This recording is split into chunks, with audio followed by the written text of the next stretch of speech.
podcaster intro number 2. You're ridiculous, man. Here we are, everybody. We did it, podcast 21, and you know what? I'm not staying. I'm going to hit it again. We're going to keep going, everyone.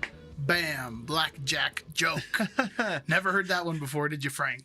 No, David. I'm excited, buddy. We're here. We're doing a podcast. We've did it. We've did it. At this point, there's no contention about it. That's true. Yeah. Very little contention. I've noticed none. None. And to be honest, like, think of how many things we just abandon. You know what I'm saying? Just in life. How many times do you have an idea and you're like, you know, this is enough? Here we are, 21 episodes in. We got a ton of videos on our YouTube channel. We got people coming on. We got Danny here. We got Brandon here. We're just doing everything bigger. Oh, there's Brandon right here. I was trying to figure out what we're doing. It's like a weird Brandon soundboard you got over there. Yeah, I'm just doing samples of Brandon. I just wanted to look real quick and give me a guess, dude. How many videos do you think we have on our channel now? This is WeDAP 21, so at least 21. Considering all of their content, I'm guessing like 84. Maybe there's a place on here where it just shows you the number. Are you just counting them manually right now? Well, you know what? I don't have to count it manually because they're in rows of 5. So let me just practice my times table real quick. Use your fingers if that helps you. 63, man. Okay. See, you shot too high. Now it makes us look foolish. Yeah, it seems like we haven't done enough now. One day, though. All right, everyone. So we're just going to stop the video here, and we're just going to retake. And why don't we just abandon this like so many other things in our life, David? All right, enough tomfooleries. We're here today to talk about our favorite Christmas specials. That's true. So traditionally, a Christmas special is something made for TV. True. And I don't know how yours are, and I don't want to pigeonhole anything, but usually it's like an episode of something that has been made a Christmas version of, although there are definitely exceptions. That's what makes it so special. To the rule. Yeah, it makes it special. 'Tis the season. You know what I mean? This season.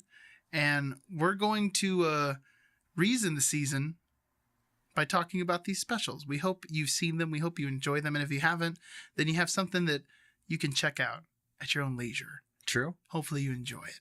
Hopefully. All right, well, before we get to the specials, Franklin, it's time for... Oh, that's interesting. Here we go. It is pretty interesting. I thought you had forgotten about it. Oh, that's interesting. I was like waiting for you to start your first Christmas thing. And I was going to let you know. We got to do some interesting stuff first, David. Boy, I'm 21 episodes in. I got this down. I'm going to forget something this episode because I just got cocky about it. Oh, that is interesting. Okay. All right. So we're going to talk about some stuff today. I'm going to take you to a little suburb outside of Los Angeles, California. No, I'm just kidding. I'm so close to just quitting right now. Yeah. Oh, I was really looking forward to seeing how angry you're going to get just hearing that again. No, for reals though, I'm going to be talking about the accusations that the UN just made of Russia breaking the nuclear missile treaty from the Cold War era. Okay. So not as fun as a man just as Santa shooting people. I don't know. I don't know, man. I don't know about that. I do not stand behind that statement. I'm distancing myself from that. You have to stay close or else the microphone won't pick you up, David. We'll make it work. In 1987, we signed a treaty with Russia, and it's the Intermediate Range Nuclear Forces Treaty. It bans all land-based nuclear missiles in Europe that have a range of 500 to 55,000 kilometers, which who knows how long that is. I don't know. No, I'm just kidding. It's 310 miles to 3,400 miles. Okay. To give us Americans an idea of what's going on there. Sorry, European viewership. So there was a meeting in Brussels. We had already been accusing Russia of breaking the terms of this treaty. Okay. And Russia was saying, no, we didn't do that. That's the last time I'm going to try a Russian accent on this show. Mark my words. I'm never trying again. That was super Hispanic. Well, I guess naturally that's what I'm going to fall into. No, man. No, we didn't break a treaty. We don't have any missiles. Oh, my gosh. That's my Speedy Gonzalez. What are you going to do? We're going to get as offensive as possible. My people love Speedy Gonzalez. They love him, David. So now they're formally being accused by NATO. They're like supporting the US's accusations. It's bringing back some like Cold War tensions. Cool. I mean, not cool, but okay. Yeah, and a lot of the security administrators, everybody in the interviews, I pulled a lot of this information from an article on bbc.org.com. Probably com. .bbc. So yeah, all the allies have concluded that Russia has developed and fielded a new missile system that they invented called the 9M729, which just rolls off of the tongue. You know? Very catchy name. Yeah. Russia, of course, is denying these accusations. The sketchy part is the U.S. is threatening to pull back from the treaty as well. The Russians have been given 60 days to comply with the terms of the treaty. Mike Pompeo is quoted saying, "During these 60 days, we will not test or produce or deploy any systems, and we'll see what happens during those 60 days." We will see what happens, David. That's not what you want to hear. No, that's not what you want to hear at all. You know what I mean? Wow. Speaking of doomsday clock, everybody.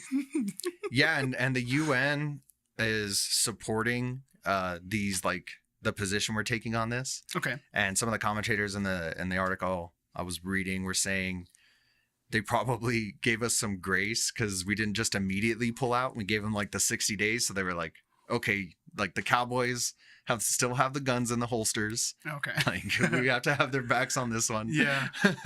Jeez.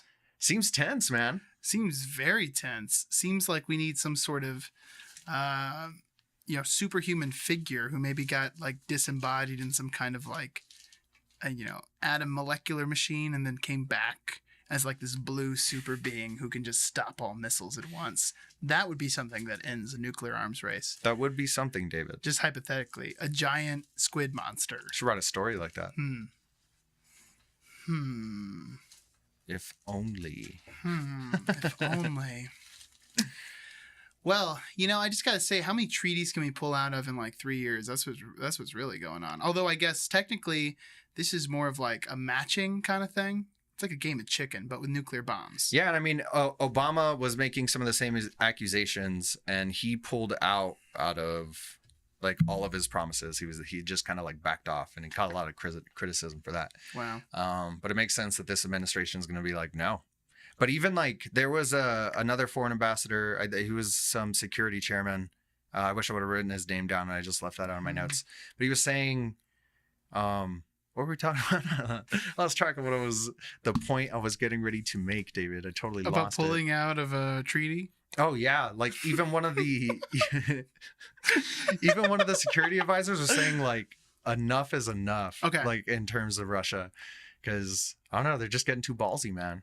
That's crazy. It's crazy. We're gonna have Cold War Part 2, and it might not even be that cold. Global warming. Wow. Warm war? That doesn't sound good.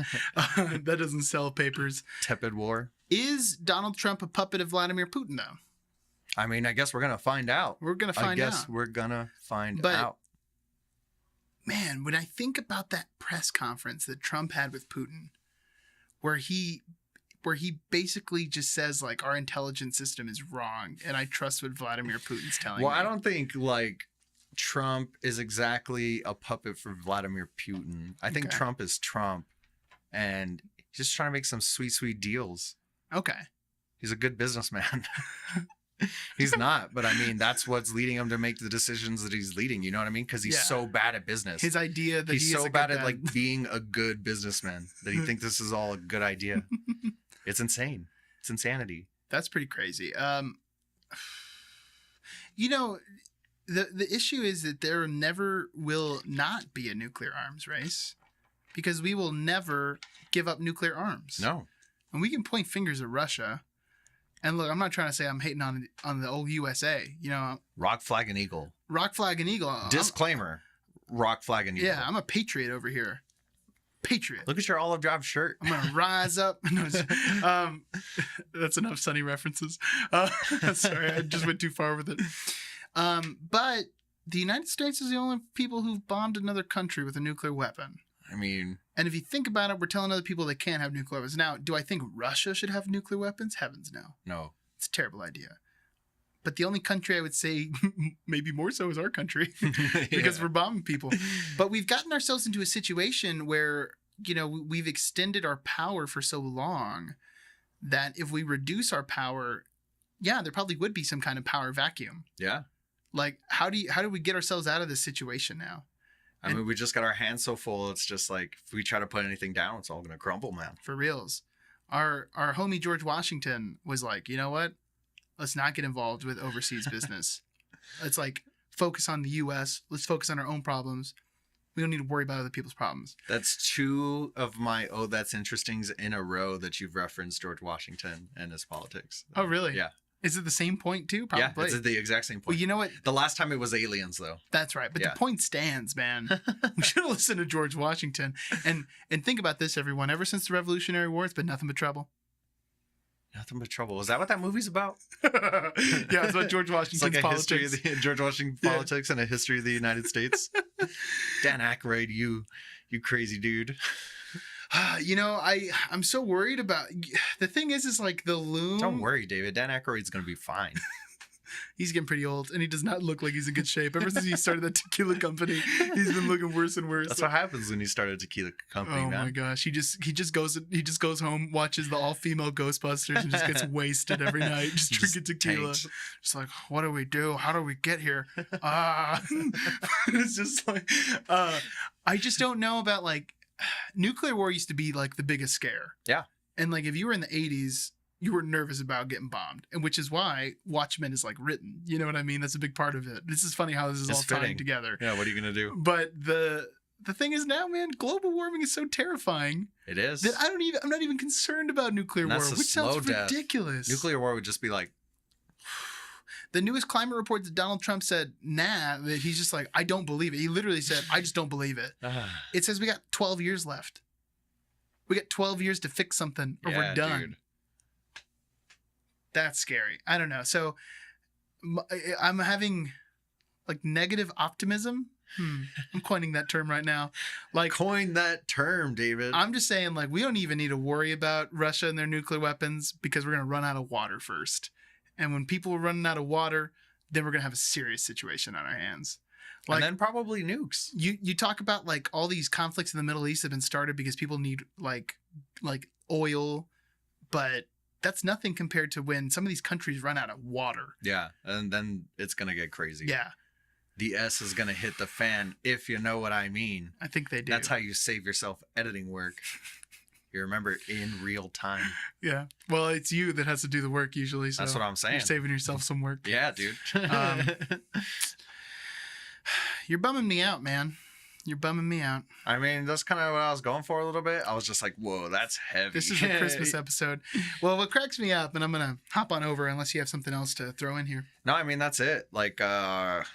Eesh, you know? Eesh. That's the right word. Yeah.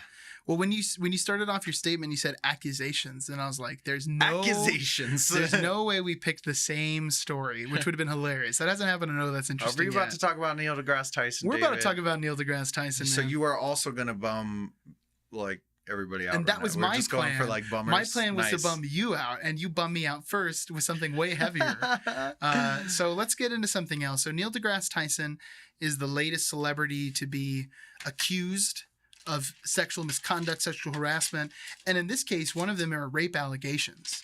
And this next part's going to be a little bit heavy. We're going to talk about the sexual allegations specifically. So if that's uncomfortable for you, I'd skip ahead 5 minutes or something. We'll probably be done. How do I do that? You just hit that button that has a little circle with a 15 on it. Just tap that a whole bunch. Okay. That's what I do when Joe Rogan has advertisements at the beginning of the episode. I'm like, it's about 7 minutes in. Click, click, click, click, click, click, click. Anyways, so last Thursday, the religious website Pathos reported allegations of sexual harassment made against Neil deGrasse Tyson. One physicist accused him of non-consensually feeling beneath her dress at a conference, while a former assistant said he made suggestive comments to her that prompted her to quit her job.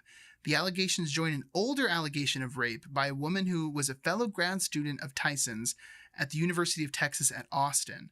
first on her blog in 2014 and then reported in the New York Times on Saturday. Tyson responded to the allegations on Facebook on Saturday in a note titled, "On Being Accused." So these are the 3 allegations that are against Neil deGrasse Tyson. And he wrote what I would say is a pretty concise letter. And I'm definitely just not going to read the whole thing, but I want to say that, at least in my opinion, and I'm trying not to be as biased as possible, which we're going to get into as well, but he addresses these accusations very level-headed. And each of them, he gives an explanation which you can judge for yourself. On the first one about the dress, essentially this girl was like showing him a tattoo is what he's accounting. And it was a tattoo of the solar system. And she had a dress with like an arm thing, like a little cuff or whatever you want to call it, a sleeve, if you would. And he lifted it up to see the rest of the tattoo, but she was like showing him the tattoo. I mean, that's not something that you accuse somebody of, though. Well, to me, it was just the wording on the website, which said that he was like going into her dress, which to me, I don't see this part. When you say that, it sounds like something you're definitely below not thinking the waist. Sleeves. Yeah. So that one is one. The other one is about the intern who worked for him. And he said that he did make a comment, and I wish I had the comment here in front of me, but basically saying like he made a comment one time at her that was, and this is after that they had a relationship that was fun, that they talked about, personal things to each other, and that he made some response about, here it is. He excuses his response to her offer of a hug. She offered to hug him, and he declined, saying, "If I hug you, I might just want more." And he even said in this thing that, if that was, if that came off as too much, I sincerely apologize. That was part of his explanation. But what goes on further is that he invited her to his apartment for a late night hangout and wine as a capstone to their friendship. This was when they were ending this project together. They weren't going to see each other anymore. They had a close relationship. They talked on a daily basis. They rode for like hours in a car, and he decided to invite her over. It was clear that she had a relationship with a man. Mm-hmm. And he realized that. And he said that at that event, there was no like physical contact. It was the two of them sitting down. But she later said that this made her feel like threatened, like she was kind of like required to go to this thing or would be in trouble because he was her superior. This is all off slate.com, by the way, what I'm looking at here. This last one, Neil deGrasse Tyson basically says, nah, this just didn't happen. The one that's a rape allegation. And this girl says that she blacked out one night, cannot remember what happened the next day. And he's basically saying that he's getting blamed for like a night. And this is not as eloquent as he said, but he's like getting blamed for a night that she doesn't remember. And she's filling in the blanks with an accusation that doesn't really have any kind of like grounding to it. So he sort of goes in to talk at the end, and it's kind of a criticism of the Me Too movement in a way. And then I don't say that lightly, but he basically goes on saying that, like, you know what, I've just been accused and we need to wait and have some kind of investigation. And I'm completely open to any kind of investigation that's necessary. So that's more or less the story. And I would highly encourage you, if you're interested in this, I would read his response. It's maybe like the length of a 2-page essay. It's pretty long, okay, but it's very detailed, and he doesn't skip over anything. He addresses each case very specifically. I just kind of want to get your opinion on this, because up until this point, Me Too has kind of been seen as an attack on conservatives, where there have been a few people on the left-wing side who've been accused. Mm-hmm. And the one I'm thinking of is that senator who was originally a comedian, the one who was on SNL, Al Franken. Okay. Al Franken was accused of groping a woman while she was asleep, but there's pictures of that one. And he stepped down from his Senate seat immediately. But also at that time, and this is an excuse, but he was not a senator. He was a comedian, which seems more in line with something like that, even though it's still vastly inappropriate. Well, I mean, comedians Louis C.K.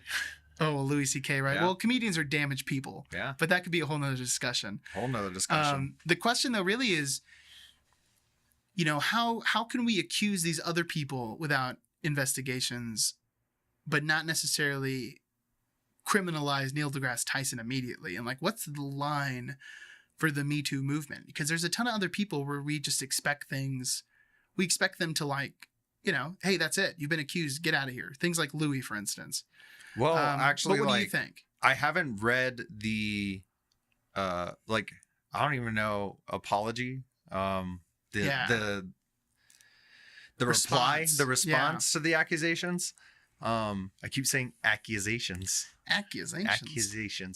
But I was already just browsing through Instagram really quick a second ago, and I saw Vice posting some article about how, like, Neil deGrasse's non-apology didn't apologize for like any of his behavior, just like excused behavior. Okay. So I don't think the sentiment of letting it slide is exactly there in the way that you're thinking it is right now. Because I think there's already people who took that response and they're just like not having it. Okay. So I think there is going to be a big movement to just shut him out. But I don't know. We'll see. We'll see what happens with these accusations. I don't know if anybody's seeking charges or anything like that. They're fresh accusations.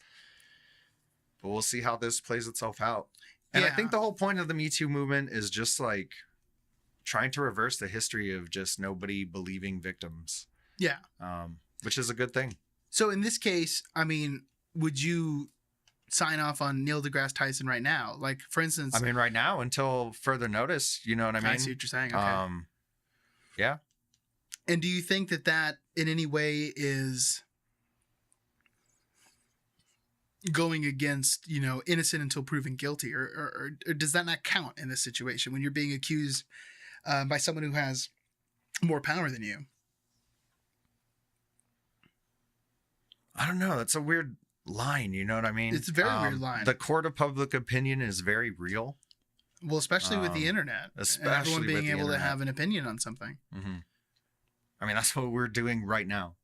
Yeah, essentially, right? I to be honest, I don't know. I don't have my mind made up. But the thing is, and here's what I want to kind of get across to people if you're thinking about this, because you read stuff about Me Too, you read stuff about Neil deGrasse Tyson, accusations, and then if you go into the cesspool that is internet comments and you read a majority of these things, a lot of it is just like, well, what's going on with the people on the left? How come they're not burying Neil deGrasse Tyson right now? When it was the other side, it was blah, blah, blah, blah, blah. And if there's accusations, are we going to believe them? Well, the real truth is that we can't make a black and white rule for something like this. Yeah. And it needs to be specific to every case. So we have something like Jesse Lacey in Brand New, where he's admitting to these behaviors that he had, where you have dozens of witnesses. That's one thing. Brett Kavanaugh, you can just tell by the demeanor in his responses that there's something up with that. I mean, and it's proven that he like lied to Congress. You know what I mean? He lied to Congress. That part's that's non-negotiable. It's not up for debate. Negotiable. Negotiable. New words all day on the podcast. Coined. That's a fact. That's an irrefutable fact.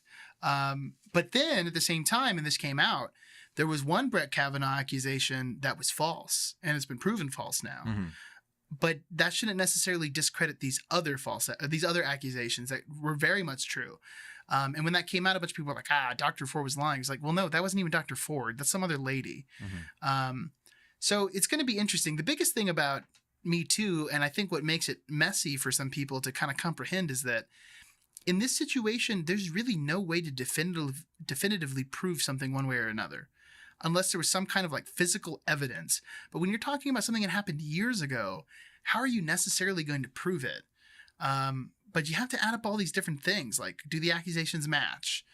What kind of response are you giving? And I don't agree with Vice. I think his response was good. I don't think it was necessarily excusing behavior. Mm-hmm. I mean, like I said, I haven't read it. Yeah, well, yeah, right. I would encourage you to read it. I think it's definitely interesting. I think some of them are more understandable than others. Like the dress one, for instance, I'm like, well...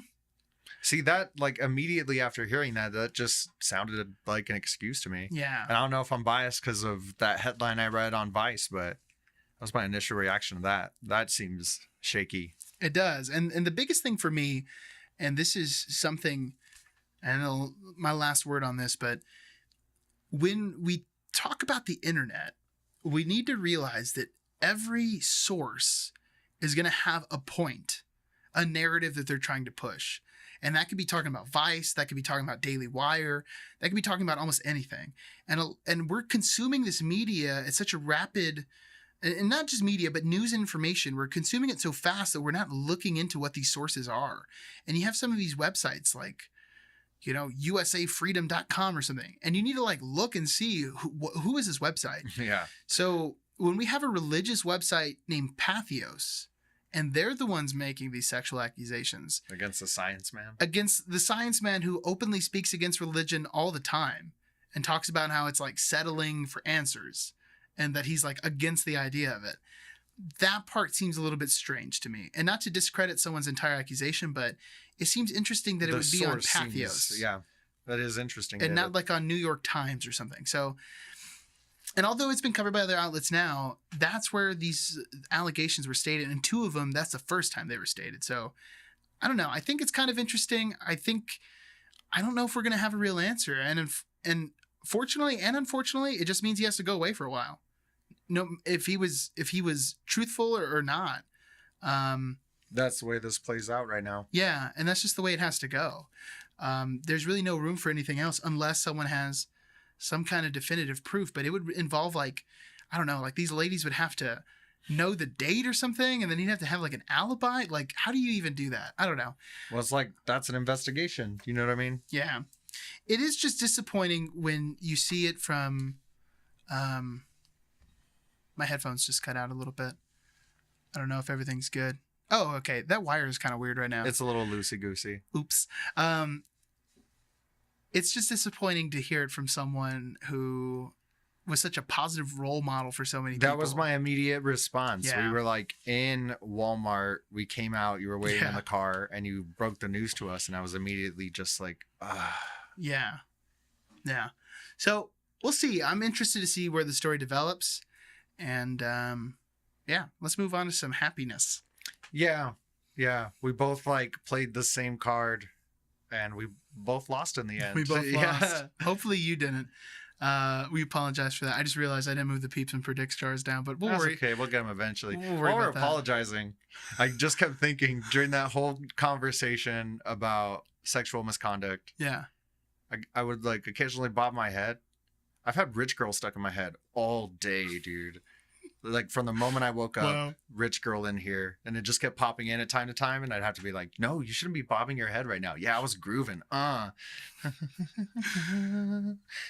I'm going to edit something together later. I'm excited. I'm excited that you brought this up because this gives me potential to make a video that just slanders your good name. What good name. All right, man. Do you want to start off with your number 3 Christmas special? Frank's a pretty good name. Yeah, let's do this, David. My number 3 Christmas special, Frank's favorite, the 3rd favorite, Christmas Cheers from Cheers. Oh, okay. Yeah, season 6, episode 12. Originally aired December 17th, 1987. It's got a 7.8 out of 10 on IMDb, David.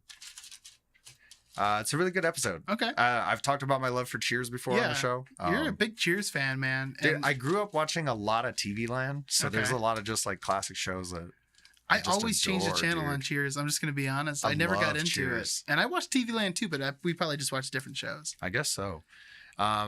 This episode's really funny. It like hits. It was like my first memory of a lot of tropes of like Christmas movies. And obviously I had seen like Christmas Story and stuff like that. So I recognize these things, but it's still like a very early experience of these Christmas things. You got Frasier being a Scrooge and his wife Lilith just like not having it. Okay.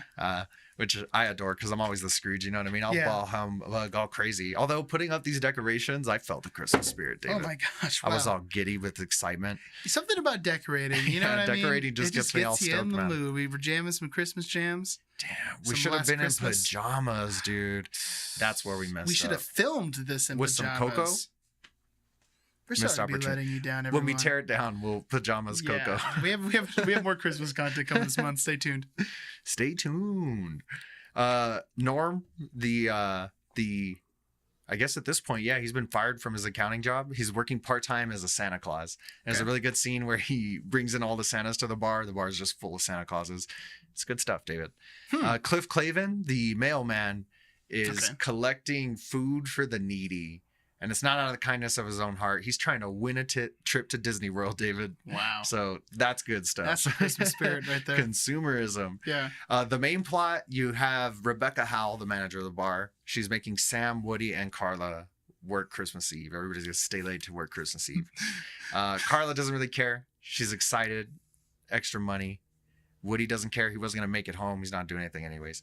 Sam, Woody Harrelson? Yeah, dude. Okay. Yeah. Is his name Woody in the show? Yes, it is, David. That's cool. Yeah, it is. This is how little I know about Cheers. That's the name. That's a good name. You're keeping it. I'm just being honest. This is very reminiscent of when Brandon starts talking about some comic series I've never read. Are you just saying all these names and I'm just like, who is that? I'm trying to pay attention. I'm trying to follow, but I don't know who any of these people are. It's okay, David. It'll be over soon. I hope you love Cheers. I love Cheers. No, I'm not trying to poke fun at you. It's funny because that just seems like such an older person thing for you to be like into Cheers. I've been told things like that before. Yeah, David. Yeah, for sure. Yeah. Anyways, they start exchanging gifts at one point in the night, and it's Carla, the waitress. Woody Harrelson, and Ted Danson, who his character's name is Sam. Oh, they start exchanging gifts, and Sam realizes that everybody's bought a gift for Rebecca except for him. So it's panic time. It's Christmas Eve. He's running around trying to find places that are open. Classic. There's a quote where he's like, "I'm just trying to find something cheap, something not expensive, but that also says I would like to sleep with you."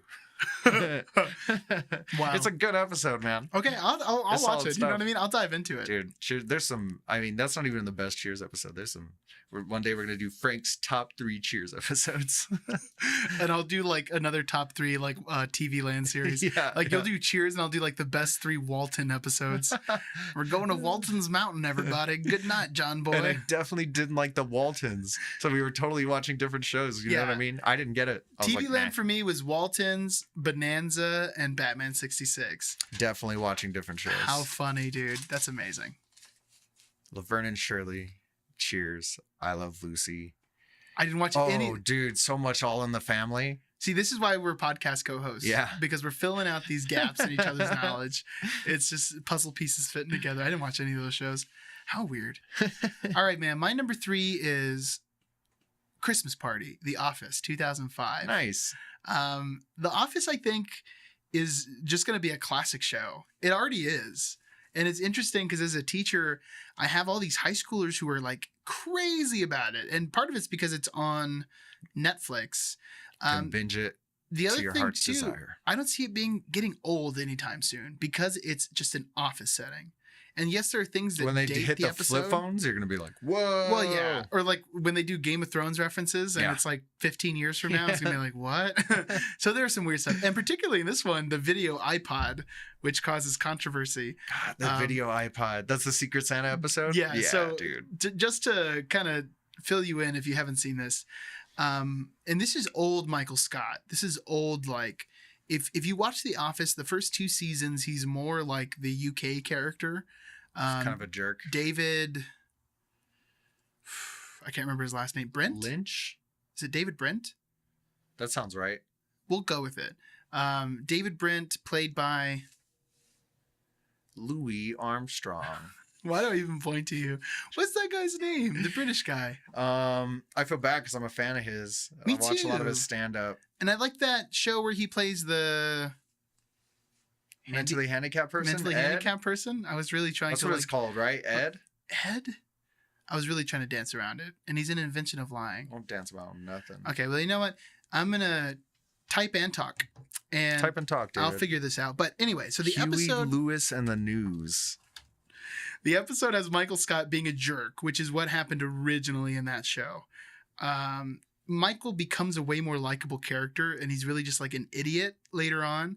But originally, he's a jerk and he's self-centered, like David Brent is in UK. Who's played by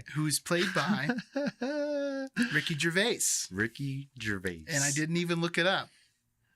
So, anyways. Gotta figure out where that is and add a little tink in there. Ding, ding. 36. Anyways, so they have this Christmas party. And Michael Scott, they have a gift exchange. And he wants to wow people. Oh, wow. So he brought a video iPod when their gift limit was like $15. Limits be damned. Yeah, he wants to make a big splash, and it's for Ryan, who's like, he's got this weird obsession with Ryan the whole show. It's a man crush. It's a man crush. Then in the episode, unrequited man crush. Phyllis, who if you haven't seen the show, Phyllis is like the nice mom or something of The Office. She makes Michael these like hand knitted oven mitts, and when he opens them, he gets so upset because he put so much money into his. And that's what counts. And that's what counts. The money. And he got so selfish about it that he decides to turn it into a white elephant. So now everyone's like stealing these gifts from each other, and the whole thing's just a mess. Yeah, it gets bitter. A white elephant is designed to be. Yes. A white elephant's never a good idea. It's so fun. So the episode just has classic moments. It has them like bringing in that Christmas tree that's way too big for the office. Don't they call it like Yankee Switch or something like that? Yankee Swap. Yankee Swap. Is what they call it in the episode. And then they have, there's another word for it too. They call it White Elephant. They go through like 3 names. I didn't know it had so many names. Interesting. A few fun facts about the episode, which I thought were fun, is that the episode actually sets into motion some stuff that appears later in the show. There's an episode called Conflict Resolution in the next season, where Toby points out that he's uncomfortable with the poster that Angela gets of the babies playing music. Yeah. And that's when she gets it. She gets it in this episode as a Christmas present. And also, way later in season 7, when Michael leaves the office, Phyllis knits him red mitts as his going away gift. So it kind of comes back to that. Maybe that's the only thing Phyllis knows how to knit. Maybe. Well, the other one were oven mitts. But I had never noticed that before. And I've seen The Office, a couple times Several through times. now. Yeah. So I thought that was just really interesting. That is interesting, David. Oh, thank you. And no, I'm just joking. The other thing, though, that really gets me, and this is just a personal story about it, I didn't see The Office when it came out because I didn't watch, like, network television. Like, I would never watch anything on NBC. That was just not, that wasn't even in my brain. That's not your cup of tea. Yeah, sure. Let's go with that. In 2005, when this came out, man, I was like freshman or sophomore. I was watching It's Always Sunny in Philadelphia. And like South Park. Good stuff. Yeah, and a bunch of Adult Swim at the time. Those are some good shows, David. Those are some good shows. So, I have a big extended family that lives in East Texas, and a majority of them I've only met in in my memory, that because I was there until I was 1, and then we moved to El Paso. So no memories from OG. And I remember maybe like a few times visiting, but then my dad has like 6 brothers and like 3 sisters, and then they all have spouses and they all have kids. And it's like, how am I going to remember 35 people? You know what I mean? Like when you meet them once every 5 years, and I get to see them.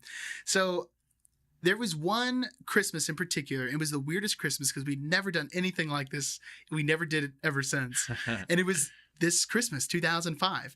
My parents rented a cabin in Ruidoso, and my uncle Rudy, and this was like my first memories of him, really, because I had this was the first time I ever had a conversation with him. Okay. We were in Ruidoso, all staying at this cabin together, and he's like the most serious one of all my uncles. All my uncles are like party, drinking on the weekends, big family barbecue. This guy was like in the military, straight buzz cut hair. He's like the straight arrow one. Nice. My dad goes out to get some wood or something, but essentially it's just me and him hanging out for a while, and we decide just to turn on the TV, and we're flipping through channels, and this episode is airing. Like it's the original air date. Yeah, when it came out. And I'd never seen an episode of The Office, and I assume just like Cheers, when you have a good sitcom, you don't need to watch all the episodes. You get the characters. That's the key. Yeah. You come in and you're like, okay, I understand what's going on. And dude, we laughed uncontrollably. Like because both of The us. Office is so good. It was so funny. And I don't know why that didn't turn me on to the show. But, you didn't hop on then? No, I didn't. How unfortunate. Like 12 years later I could have been another 3 run-throughs. I know, right? I could have seen it when it came out. Imagine how intense that last season would have been. Oh. Too much. Waiting a week to see an episode. Oh my goodness.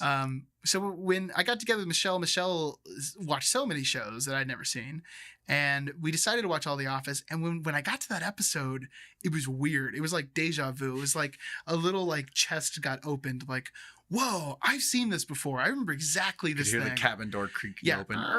Yeah, and like it just takes me back. So whenever I watch that Office Christmas Party episode, it also just like it connects with me. I'm nice. Like, man, yes, yes, dude. I don't know. So that's the episode I had for you, Frank. That's a good episode. David. Thank you. That's a good episode. It's a classic and probably the best Office Christmas.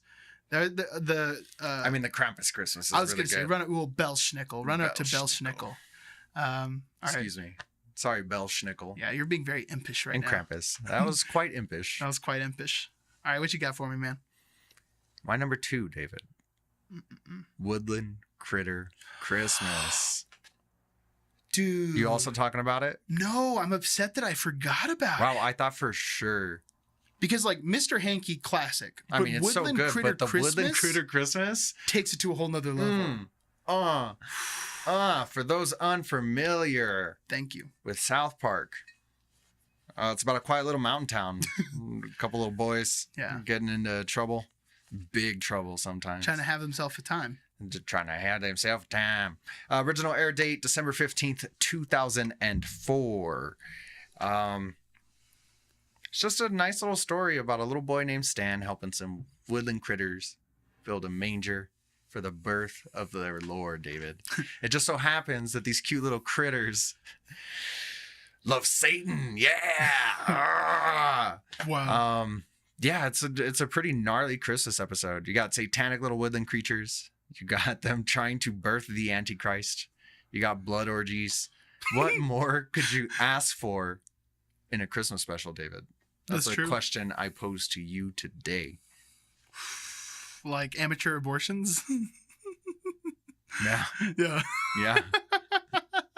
And then, Stan is like being lured into being, because they need an unbaptized person. Yes. And I'm sorry, Kyle, because he's Jewish. Yes. They're trying to get Kyle in there, but Stan's the one who makes contact with him, right? Yeah, Stan like stumbles upon them in the woods, and they're just like Kyle. Adorable at first. You know what I mean? He just wants to help these little guys. And then they keep saying the Lord the whole episode, so you're just thinking, okay, this is like a nativity kind of thing or whatever. Like I get it, yeah. And then it takes a harsh turn. Yeah, at one point it's just like, oh no, whoa. If you haven't seen it and you are appropriate of age, I strongly suggest checking it out on whatever streaming service South Park is available these days. If you're not appropriate age, don't be watching. It's not for you. Hulu. Sorry. Hulu. And by the way, BBC is a .com. It's a .com? Yeah, it's .com. Not .bbc? No, I looked it up. Okay, good. I also love that Santa shows up at the end and just starts gunning him down with a shotgun. Because when all your cards are played, David, and you're up Schitt's Creek with no paddle, and what else? Other epithets, not epithets, cliches? Turns of phrase. Sorry, it's very late. We're recording this very late. I'm very tired. Yeah, sometimes we have to record late, and I can just feel like the energy's just like, we're both like, man, it's been a long day. We've both been working. But we're here for you, everyone, and we're going to talk about Christmas. We might get a little sidetracked, but... When all the cards are played, you can always rely to Santa, show up with a shotgun, shoot things in the face for you. He is very real in that sense. It's got a 9.1 out of 10 on IMDb. It's got a special place in my heart. Also, little shout out to Mr. Hanky's Christmas episode. And great one. Matt Stone and Trey Parker did this like Christmas special, and I couldn't find any information on it because I'm pretty sure they just streamed like the Christmas specials. And I'm pretty sure the first thing they did was like a Christmas episode. It was called like The Spirit of Christmas or something like that. But in the one I'm thinking of, it's like really soft lighting, and it's Matt and Trey like by the fire in really nice like sweaters. These really like wholesome shots of them just introducing, and they're like, introducing episodes. The South Park episodes. Yeah, I'm pretty sure. Well, you know what? On the older DVDs, that's something that's in them too. Yeah. For the first and they did one where they were like hillbillies or something. Every season they did something weird. But man, that wholesome one by the fire, that stuff's really good. Yeah, good stuff, David. And the best part too, well, maybe not the best part, but what always cracks me up is at the end when it just turns out it's Cartman reading a story. Yeah. And it's all about Kyle because he's a Jew and like how Kyle ruins Christmas. So it's got the classic South Park punchline to it at the end. South Park is so good, especially like that golden era of South Park where everything is just random. Yeah. And it was just like, what crazy thing do we want to do this week? I haven't seen any of the newest season of South Park. I hear good things, but I don't know. I haven't watched it. I do too, but you know what? I watched the first episode. I take that back. Okay. And South Park is just, they're making jokes where I just don't even understand what the joke is. Like the joke is just the joke because it's weird. Like faith healing or something. It's like, okay, what's the joke? Just, we're doing this? We're just being stupid? Or like sarcastable, like, we're sarcastic. Is that the joke? Like, I don't know. Some of them are getting a little too out there for me, but I hear that the new ones with Al Gore, they bring back Man Bear Pig. I hear that's like hilarious. I did hear that as well. So I need to check that out. But Man Bear Pig's some good stuff. I'm super serial about that. This is a great pick, Frank. I'm super excited. All right, let me toss you. Dish out that pick, David. Let me toss you my number 2. And I was talking about yours. I'm not talking about mine. Oh, thank you. But I will also say that mine's a great pick. So I mean, we'll see. Okay, mine is Dr. Seuss's How the Grinch Stole Christmas. And I was wondering if you were going to grab a movie because you had that little caveat in there. Sometimes. And the reason why I'm sliding this caveat in is because it was a TV special. It was never released in theaters. It was released on TV as a Christmas special. So it is a Christmas special. I mean, there's a lot of little classic Christmas specials, and that's exactly what I was thinking about when you said that. It was all those little things that were just released on TV. Yeah, David. It's fantastic. For those of you who can't see, I was giving the double OKs. Double OK. Which this now means something else. This means like, yeah, man. Like this is like a... Does it? Is that what the kids are doing, David? It does. I'm serious. Interesting. You're making fun of me, but it's true. No, I know you have your finger on the pulse of the kids. Is that an appropriate way to put that? That doesn't sound appropriate. I don't know. I might have intended it to come out that way. So if you're not familiar with How the Grinch Stole Christmas, the animated classic, I don't know what to tell you, man. At this point, like, how? Get it together. You must be Jehovah's Witness, which if you are, nothing personal, but that's the only reason why you wouldn't have seen this Christmas special, is if you have like a religious objection to Christmas. It's a classic. It's 100% classic. And I'm going to go into even more of why it's a classic. Hit us with it, David. Some of these maybe you didn't even know. The first thing is it's sitting at 100% on Rotten Tomatoes. And we just got... That's intense. Yeah, that's inside of a tent. That's how intense it is. It's inside of a tent, inside of a smaller tent, inside of a slightly smaller tent. Tiny little pup tent at the bottom. So the biggest things about this Dr. Seuss special, the first one is Dr. Seuss didn't even want to do this. He was saying that he never wanted to do an animated version of one of his books. And it took Chuck Jones to pull him out of this. Chuck Jones was like, let me do this. I got this. And if you don't know who Chuck Jones is, he's the man behind Looney Tunes. Which is why the animation is so classic and so familiar. Because it's got from the master. The master's hands. And speaking of the master, I don't know if you knew this part. It's voiced... Wait, is Metallica like a part of this somehow? Master. They actually did the music. Boris Karloff is the narrator of How the Grinch Stole Christmas. I don't think I knew that. Yeah, isn't that insane? So like the master of horror is How the Grinch Stole Christmas. And... Dr. Seuss also had an objection to this. This guy's a particular dude, I guess. He was like, he's too scary. What are you guys doing? But when you hear his performance in this, it doesn't sound like a typical Boris Karloff. He's just got like a warm voice. Yeah. And he changes the voice a little bit for when he voices the Grinch, but that's all Boris Karloff, which I think is incredible. Does he sing the song? Well, he doesn't sing the song. The person who sings the song is Thurl Ravenscroft, who is best known... What a name. Yeah. I don't even care what this guy did. Thurl, Thurl. I was thinking of Theroncroft. Thurl Ravencroft. Ravencroft. He's best known as the voice of Tony the Tiger. Oh. They're great. That's amazing. It's that baritone. It's that deep bass voice. I bet you that guy's just got like this huge chest. I bet you that guy looks like Tony the Tiger. He's got stripes. I'm going to figure this out right now. But the other thing that I wanted to bring up is that Dr. Seuss wrote all the lyrics for the movie. Nice. So when you listen to "You're a Mean One, Mr. Grinch," that is Dr. Crocodile. Seuss's That sounds like Well, I mean, it would have to fit stylistically. You know what I mean? And that's if not, the it would reason why break it the works. universe. That's the thing about Dr. Seuss stuff. It's all about like that universe, similar to Wes Anderson movies. Yeah, right. It is kind of similar in a weird way. Yeah. Wes Anderson should have done the new How the Grinch Stole Christmas. That'd have been nuts. Wow, yeah, that's a really good idea. That'd have been cool. That would have been cool. And like with his stop motion puppet stuff that he does, like Isle of Dogs, but with How the Grinch Stole Christmas. The Fantastic Mr. Fox, but How the Grinch Stole Christmas. Look, Hollywood, every week I'm giving you gold. I'm giving you gold. There's gold in them hills. There's gold and they're right here. The hill's right here. I got you. Okay, so that's mine though, man. I mean, I don't think I need to go into any more of what makes that so classic. People love the Jim Carrey Grinch movie, and I'm not trying to hate on it, but the animated it's not as good as the animated one. Well, some people would argue with you. Like, I think Danny and Michelle would particularly argue that and the Jim Carrey one's good. It's good, but the other one's so tight. It's like 40 minutes long. It's everything you need. Boom, boom, boom. Boom, boom, boom, boom. Of course, you do get that great backstory in the new one, but How the Grinch Stole Christmas. Every reboot's got to have some gritty backstory, David. Oh my gosh. That's what this new one is. It's the Benedict Cumberbatch Grinch is the Phantom Menace of the Grinch universe. Oh, it's a hot take, David. It's a hot take right there. Get him here, everyone. Get him here. Oh, good stuff. That is a solid pick, David. Thank you. Very strong pick. All right, what's your number 2? In a suburb outside of LA. I hate you. Well, this is my number 1, David. Did you go first? I did. Oh, oops. Oh, yeah. Cheers. I'm sorry. Yeah, dude. Cheers, man. Cheers. Where everybody knows your name. Don't you want to go? Sometimes you just want to go, David. No, I've seen How I Met Your Mother. Interesting. It's the same show. That's not the same show, but you can tell where How I Met Your Mother ripped stuff off. It was like, what if we take Friends, but make it the bar from Cheers instead of a coffee shop? And just live right on top. Yeah. Like Friends. Like Friends.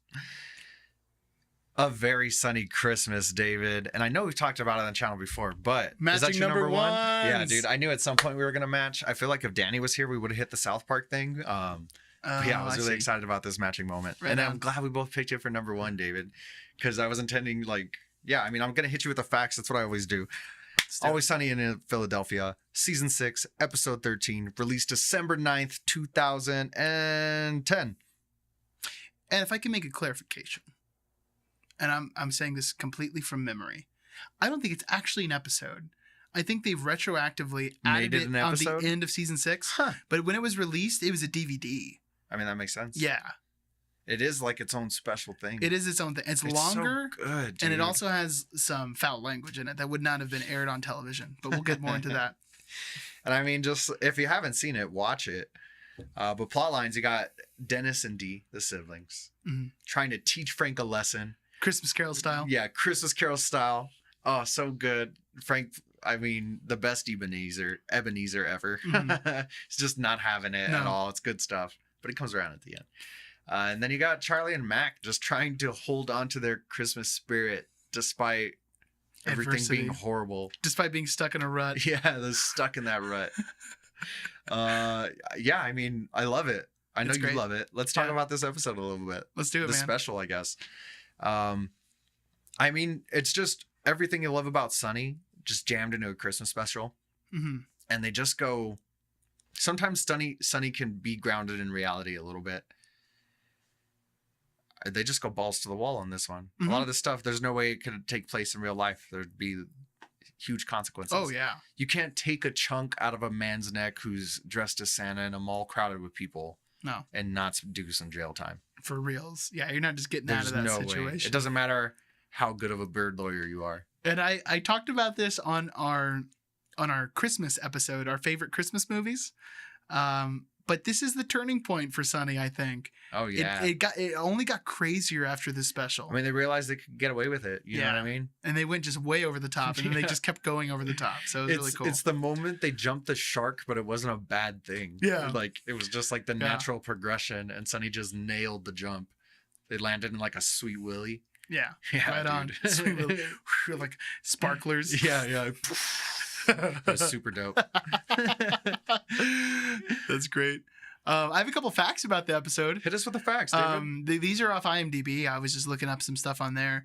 Danny DeVito was hesitant about the snowblower scene at the end because of possible danger, and Charlie Day actually bruised his ribs while filming that scene because he got knocked over by the snowblower.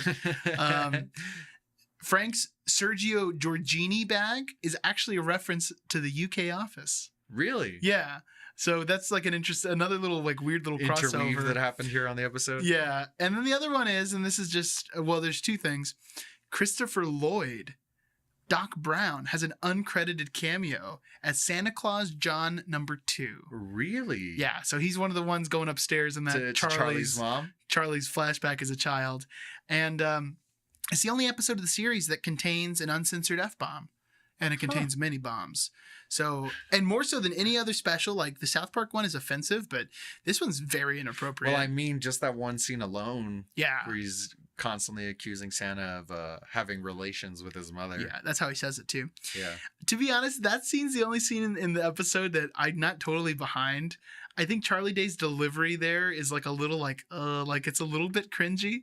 I love it. At the end of it though, when he bites the neck off, it's great. But when he's just repeating the line over and over again, I'm like, I don't know. I love it. If that character was going to have a breakdown, that's how that character would have a breakdown. That's true. He's not a wise man. I guess that is true. But nevertheless, it's a classic episode, man. I love Max. I love how Charlie and Max Christmas just keeps getting beaten down because they keep remembering more and more about Christmas, and then the other one's like, dude, that's not what happens. Yeah. You don't just go to someone's house and steal presents. Each other's truths. Yeah, exactly. And then at the end, they just throw rocks at trains. Because that's what Christmas is about. That ending is so heartwarming. Just like because it cuts back to little Charlie and little Mac. Oh, it's so good, dude. It's great. I watched that episode every Christmas, and by that I mean for like the last 3 years. So I got to keep it going. That's gonna be my tradition until I have kids. Then you can't really do that. You gotta wait till they're asleep. Yeah. All right, everyone. Sonny is inappropriate. Yeah, super inappropriate, especially that one. That one's crazy. What's your favorite moment of the episode? My favorite ultimate moment is like the climax at the end where they're all standing outside Ricky What's-His-Face's apartment, and they're just like trying to carol him and nobody's having it, and they just end up screaming "Oh Holy Night" at this like neighborhood that's just trying to sleep. Everyone's throwing stuff at him. Down on your knees. It's so good, dude. That is good. What about yours, David? Mine is the same setting, but it's when they return Robbie the robot, and they have that little recording. Ricky, when you were a boy, I was stolen from you. I miss you. I'm sorry. And then they're like, well, no, we're not giving you the robot back, dude. Are you telling me now you're returning it after all these years? I mean, no, like you're an adult. Why would you want a robot? That's great. And then that dude, he plays such a jerk, but he's also like in Orange is the New Black. Yeah. He's Porn Stash. And he's also in Weeds. He's like that Russian, arms guy? Dealer towards the end of the show. The army dude. And he's also in a great show called, and I can't remember what it is. It's got Jack Black in it. And it was on Showtime for a little bit. And he plays this U.S. ambassador. It was a great show. I have to look it up. Tim Robbins is in it too. I can't remember the name of it, but it was good. He's also in that show. He plays like a soldier. That guy's just got great performances. It's funny to see him just like in an episode of Sunny, but that character's so good. He's so like disgruntled and like he just wants nothing of these people's nonsense, which is always my favorite part of Sunny. These guys are just so over the top and everyone else is normal. Yeah. Like they go to their high school reunion, everyone's just a normal person and they're like all insane. That's just what I love about Sunny. I mean, I feel like on this podcast, we've talked about Sunny so much. And just this Christmas episode, we've referenced it so many times, like getting out of that rut, getting that shirt, like getting out of the rut. Rocket League, as far as like our reference game. Yeah, we need to do top 3 Sunny episodes. Yeah. When the show ends, that'd be good. That'd be really good. Hey, well, I guess we're cut a little bit short because I don't have a number 1 to share with you. Although, quick shout out. I mean, we shared our number 1, David. Yeah, we shared it together. We both had one. Yeah. The Christmas spirit. Is sharing part of the Christmas spirit? I guess. Who knows? Gift giving? Whatever. Dishonorable mention to the Star Wars Holiday Special. Yeah, I was actually thinking about talking about that a little bit. And then I was like, I don't really want to talk about it. I don't know. And I think our experience was especially poor because we had so much trouble like actually watching it on that disc that we had. You know what I mean? We had to jump through some hoops to make it happen. I bought that disc and then it didn't even work. Yeah. It was some burned disc and it wouldn't play. And then I tried it on a bunch of different players because at first I thought I was like, oh, it won't run on this, but it'll run on this. No. And then eventually I think I ended up finding it online.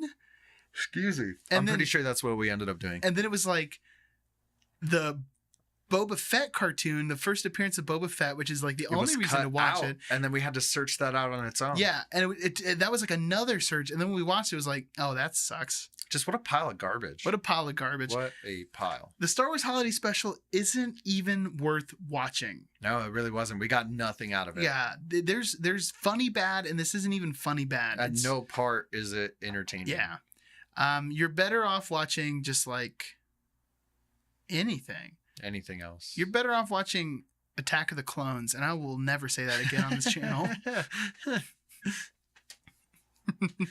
All right, peeps and predicts time or what? Peeps and predicts, David. Why don't you go get those jars over yonder? Those are some good picks, David. I'm very happy with the shows that we've discussed today. Yeah, I'm glad things lined up. And while I'm grabbing this, is there any ones you left off? Was there anything you were kind of struggling with, or? I mean, most of the Friends Christmas episodes are awesome. They're all super awesome episodes. That's a good point. I mean, I feel like I came with my list pretty easy. I was like, boom. Oh yeah, boom. And I was like, what else? I was like, oh, cheers. I knew Sunny had to be on there. Oh, for sure. Like as soon as I even proposed the idea, let's do Christmas specials. In my head, I was like, Sunny's number one. Yeah, when you told me that's when most of the list was built, because I was like, boom, Sunny, boom, Christmas critters. Yeah. We got this. So next Christmas we'll be in trouble because we've covered faux Christmas movies. We've covered Christmas movies. We've covered Christmas specials. Next year we're going to have to do Christmas songs or something. Christmas written for the stage. Next year we'll just stream Rocket League with Santa hats on. Rocket League Christmas stream. Anyways, I don't need to suggest any more Rocket League on the channel. It'll happen organically. Rocket. We have our peep lineup for today. It's from Miguel Anthony. Thank you, Miguel. And it is Hawking versus Einstein. Okay. Brain power today. Brain power. That's upside down. Who has more? Who has more of a feel-good vibe? Feel good is in quotations. That's God, that's good. I wish I knew who did that. Well, I'm just going to start right out of the gate because I learned something about Stephen Hawking that I didn't know. The Stephen Hawking was essentially like a womanizer.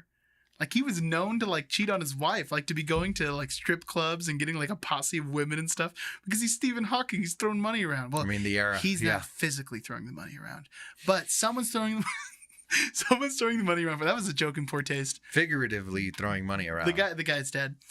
Einstein, I don't know much about his personal life, but I can't imagine that he was a rude dude or something. He seems like a more approachable guy. Now, I mean, there aren't any super cute pictures of Stephen Hawking with his tongue sticking out. That's a good point. I'm trying really hard not to make inappropriate jokes right now. It's so funny that because none are even popping in my head. I'm not even tempted. Man. You know what I mean? It's weird that you're on this side today. My brain's going full gear right now, but I'm keeping it in. I'm keeping it clean. Yeah. Einstein also played the violin. I'm just tossing that out there.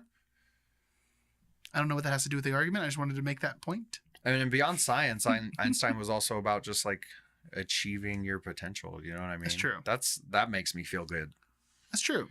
Super cute with his unkempt hair. But you could also, Stephen Hawking is overcoming a tremendous adversity. That is true. A tremendous adversity. But although it is easier to overcome adversity when you have a bunch of money. That's true. And a huge brain. Well, Stephen Hawking, though, also I think is maybe more bleak than Einstein, whereas Einstein was dealing with scientific theory. He wasn't necessarily criticizing or, and there were some famous criticisms of Einstein, but Stephen Hawking, for instance, is talking about how he's sure that the planet will be dead because of artificial intelligence. That's not a very feel-good vibe coming off someone. That's not feel good at all. That's not feel good whatsoever. Although there's a pretty famous quote from Einstein, and I'm not 100% sure of the validity. I should probably look it up before saying it, but you know what? It's late. I'm not doing that.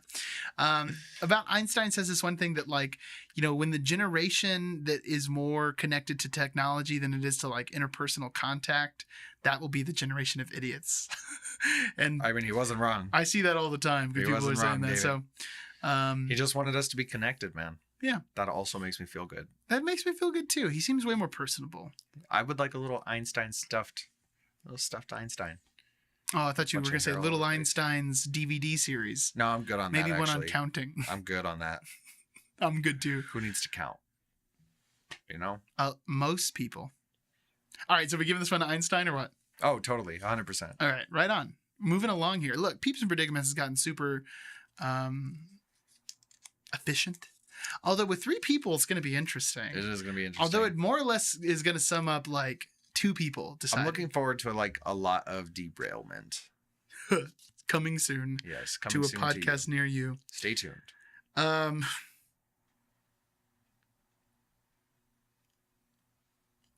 Who would be the better backup dancer? Sorry, Steven. I mean, there's no argument. There's like a handful of moves Stephen Hawking could do, and they're really just like the robot. Or you could do like a spin, a like half spin. Yeah. Ooh, maybe like some roller skating moves. You know what I mean? But I mean, it's just an unfortunate luck of the draw. You know what I mean? There's no way he's gonna be better than Einstein with his 2 legs and arms and torso. You know? No. Boom, boom, boom, boom. All right, so Einstein v. Batman. Einstein v. Batman. Is that German accent? You covered Russian, Hispanic, well, I guess that was German all in one time. I'm pretty sure Einstein was Austrian. I think so. Like Beethoven. Like Arnold. Well, I guess Arnold too. Who would be? No, I need to pick a new predict. I was like, okay, first this is Hawking's and Einstein. This is the Peeps. This is the Peeps. I thought you tossed me a predict for some reason. Oh, okay. Well, that makes sense. No, I was just like putting all the paper together. I was like, no, it must be this one. Nope, still not that one. Ooh, this one's a doozy. Okay. How'd you fit it on this tiny little paper, David? It's amazing. Who is more likely to become a product spokesperson, i.e., that guy from Eureka, now starring in Whirlpool commercials? Okay, I get exactly what that means. Huh. Oh, that's good stuff. Well, should I do opening statements for Batman? Opening statements for Batman, David. Hit it. Okay, well, first off, Batman is the face, and by Batman, I mean Bruce Wayne. Bruce Wayne is the face of a company. So he's constantly selling things based on his persona. So he's quite literally in the business of selling things. Does he do a lot in the business, or is he more like a silent partner? Well, it's Wayne Court. You know what I mean? Partner. I'm sure he's not, controlling everything. I'm sure he's got people to like run some stuff, but he is the face of the company. Like when you buy Donald Trump's Art of the Deal, you're buying into the Donald Trump brand. When you're buying Donald Trump's steaks, you're buying into the brand. When you're going to Donald Trump University, you're buying into Can we do like the brand. So yeah, when you purchase something from Wayne Corp, you're purchasing something with Bruce Wayne's name on it. Now, if you're talking about Batman, we can look at it in a fictional universe or in the real life universe. If we're talking about like in this universe where we live, where Batman is a character, then there's no argument that it's Batman. Because when a new Batman movie comes out, it's like Doritos with Batman. Here's Pepsi with Batman. Here, buy your Batman action. Buy your Batman. It's like, it's nothing but buying. And it's like, how many things do you buy with Einstein? You buy the shirt with his face and the tongue sticking out. And that's it. But Einstein wasn't trying to sell something. He was trying to spread knowledge. Yeah. That wasn't his purpose. Yeah. And it's not his fault. That's not his fault. He did a lot of good things. Yeah. He kind of helped build the atom bomb a little bit. Oops. Well, he kind of messed up there. Another interweave. But if he were to like if the predict was like, who's better to come up with a theory involving relativity, it'd be like, well, Einstein's got this covered, but maybe even Batman. I don't know. God, that would have been such dude. a good pull. There's no way he's smarter than Einstein, David. There's no way. There's your he's got so many other things to do. All Einstein did was be a smart dude, like 24/7. So was you gathering the papers together? Is that you forfeiting this argument, or what you got from I almost took off my headphones and stopped the recording. And I was like, nah, we should probably say bye, like and share and subscribe. I mean, I got nothing for that.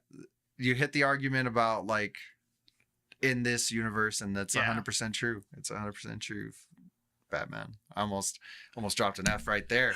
On Christmas. all I'm trying to say is, look, I'm not trying to be like at this point where I'm like Johnny Cochran, like falsely Batman. accepting Batman, but we have to be honest in Peeps and Predicts. We are, and that's the biggest bummer. Like, I haven't come across an honest argument, and that's the most frustrating part. Mm-hmm. That it's like it's not a gimmick. It's not like something we planned on doing.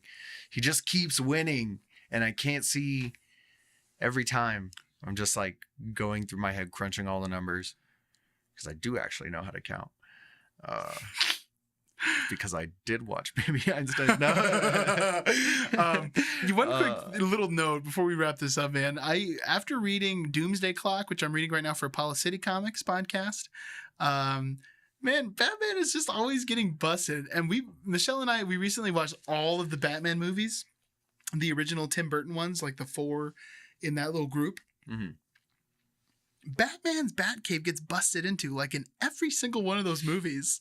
And then in Doomsday Clock, Rorschach just shows up, walks into Wayne Manor, discovers the Batcave, and is just hanging out in the Batcave. He's like a fence or something. If there's any kind of weakness for Batman, it's home security. And I just feel like I'm giving you this point, and I'm willing to forfeit this point 100%. I have these blueprints. They show an air vent that nobody knows about. But it's not even the air vent. Like, people are just like finding the secret clock somehow and opening it up and just walking into the Batcave. And it's like, how does this dude have like a boat, a plane, but he doesn't have like a fingerprint scanner on the door? Even like a motion sensor. Yeah. Some of those fake video cameras. Yeah. A bank vault door with a little click dial. It doesn't even need to be high tech. Like, how are you not protecting your hidden identity easier than this? So you heard it here first, everyone. I'm giving out bat weaknesses. Bat weaknesses. We'll see. I mean, I don't know. Who knows? What is hope? We might just need to throw in a bunch of superheroes and just see what happens. Just toss in superheroes. God, I don't even want to talk about superheroes, and that's part of the thing. You know what I mean? Yeah. God. Ugh.